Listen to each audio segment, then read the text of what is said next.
that I can emphasize the driving of this right knee forward. One thing I'll do here is I'll almost press down with my armpit, which you can see is directly over that midpoint of the foot, that point we're balancing on. And today we're going to be talking about dorsiflexion and how to get more of it. So a lot of times people think that they don't have the adequate dorsiflexion or the ability to drive their ankle over their toes, okay, and move at the talocrural joint, okay. But sometimes that's not really the case. Sometimes it's just you got a blockage. You know, it's kind of like having a road closed and having to take a detour. Sometimes this bone, right where the shin muscles kind of meet the foot muscles, the talus, kind of just needs a little bit of lubrication so that it can slide backwards, so that these shin bones can slide forwards over top of it. And we're going to be able to do this super well, super cheap, super low tech with a band. And Lily's going to show you how. Awesome. So we're going to set the band up behind us. Low. Lower. The lowest way. When I do this, I only have the option of lowest. Nice. Awesome. Lowest does mean lowest, not almost lowest, lowest. Yes. And then we're going to take this band and we're going to put it around the front of the ankle, right where the ankle turns into the foot, okay? So that's where the talus is. And if you get kind of confused, you can kind of feel down your shin bone, okay? And all of a sudden you'll feel there's like a little gap, okay? You'll feel the bone all the way down, then there's like a little divot. You're going to put it right there in that little divot. Exactly. And what this is going to do is it's going to keep the bone pulling back gently so that we can get more range of motion without that bone sliding forward and kind of getting stuck in our ability to dorsiflex the ankle. Sometimes the soft tissues and stuff back here has plenty of ability to go forward, and it's not really a mobility issue at all. So like it's not like a stretching thing, it's not a soft tissue thing. Sometimes we just got a bony block that we kind of just need to coax out of the way so we can roll and slide through that dorsiflexion. Exactly. And if you're not very familiar with foot anatomy, it's just really good to know that there are 33 joints in every single one of your foot. So there are a lot of different articulations and things happening here that we need to move well for our foot to be able to move well. Yeah, it's not just as simple as like the elbow where it's just bend and flex. There's a whole lot of different ways to go about it, and it does really require some nuance sometimes. Exactly. So I have pretty good tension on this band, as you can see. And of course you can slide forward and back for what's comfortable for you, but it's really nice to have a steady pull back on that talus. And then I spread my toes and plant my whole foot firmly on the surface. And one thing to note there is you don't have to do it, but this really is a great way to just exponentially increase the benefits of this. Okay, if you can't do this, a great way to get into this position is with toe spacers. And if you're using toe spacers, still think about spreading your feet. Even if you can't do it, it's going to be so good for you to just think about it and start to get that nervous system connection to the foot and to those toes. Get control of your feedback.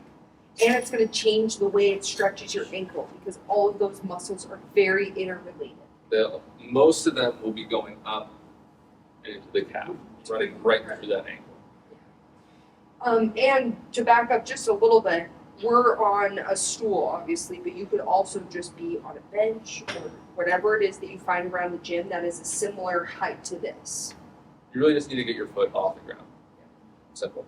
So I have good tension on the band. It's right on my talus. And then I'm going to keep those toes spread and start to drive that knee forward and step the other foot back enough that I can emphasize the driving of this right knee forward.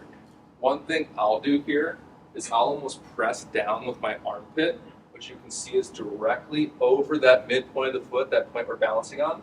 And I'll actually like drive my arm down, almost like I'm trying to like drive like a tackle into somebody in football to kind of create more load on that joint. Because the more load I can create, the more tension I can create in that soft tissue back there, and maybe the more I can get it coaxed out to a more natural and resting position that at least I will. Yes. And my favorite way to coax is by pushing down through the toes for a couple of seconds You can feel the activation in your foot, and then you're going to relax that pushing down through the toes. You're going to be able to go a little bit further. And one way to think about this is this isn't like gripping with the toes. Yeah. This is more pushing with the base of the toe. Think about trying to push down the gas on your car versus clawing with your toes. Exactly, Tara. That's really helpful. And then we can also do the opposite. Think about lifting the base of the toes up. Look, mine barely come up. They don't actually have to lift that far. But you lift them up for just a couple of seconds, feeling the opposite activation. And then when you relax, you'll be able to go a little bit further into that joint space. If you're wondering what this is called, it's called crack. Contract, relax, antagonist, relax. So for band and ankle mobilizations, no. Say yes to crack. Totally. I'll show you on the other side. It's also We're also going to be saying yes to crack on the left side. So I'll even use my hands sometimes to spread these toes out if I don't have my toe spacers handy. So my toes are spread really wide, and I'm going to be able to keep it that way now. This is on the talus. The band is on the talus. Lily, can you put your hands or your fingers in between your toes right now? Yes. If you don't have toe spacers and you can't hold that position, you can do exactly what Lily's doing right now and just use your hands between your toes as well. It's really helpful. And you'll notice how much it changes the stretch in your ankle when your toes aren't all clumped together.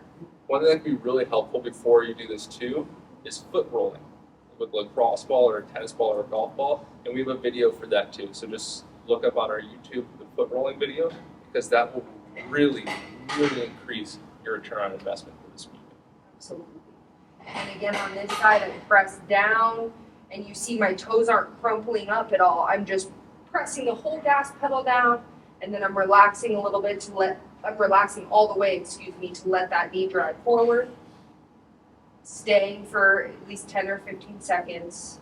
And then I can do the opposite where I pull the toes up, turning on all the muscles on the top of the foot, and then I relax and sink.